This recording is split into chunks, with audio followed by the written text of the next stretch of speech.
In recent weeks, some have reminded me of a question that I asked when I returned from service in Vietnam almost 40 years ago, when I spoke from my heart about what I thought was wrong with that war. And back in 1971, I was privileged to testify before the Senate Foreign Relations Committee and raise the question, how do you ask a man to be the last man to die for a mistake? I never thought I would be reliving that question again. I never thought I'd have parents of young Americans killed in Iraq look me in the eye and tell me, Senator, my son died in vain. On a personal level, I happen to disagree with that statement. And I think each of my colleagues probably does also.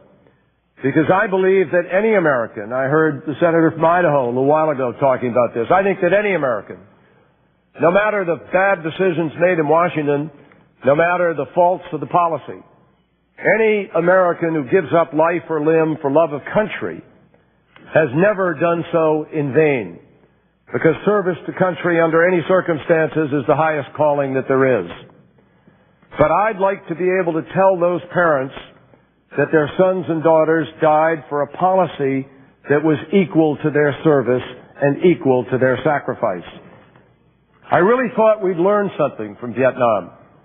I thought we'd learn something from a war that went on and on, a war that was escalated long after presidents and policymakers knew that no number of American troops could end the civil war between the Vietnamese.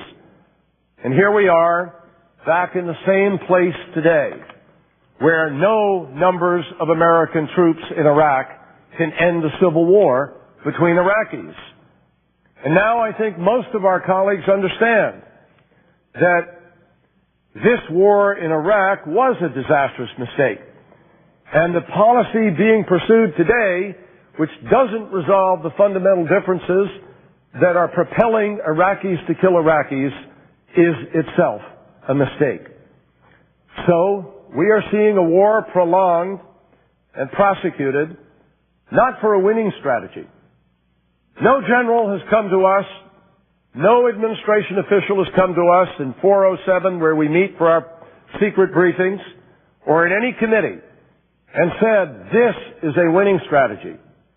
What we have is a hope, a wing and a prayer, that somehow these Iraqis are going to come together and make some decisions, but we don't even have the kind of leveraged diplomacy that war deserves to maximize the ability of those people to come together.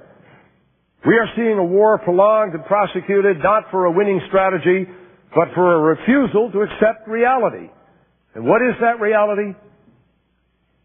We've heard it from General Casey, General Abizaid, General Petraeus, from the Secretary of State, from the President and the Vice President. There is no military solution.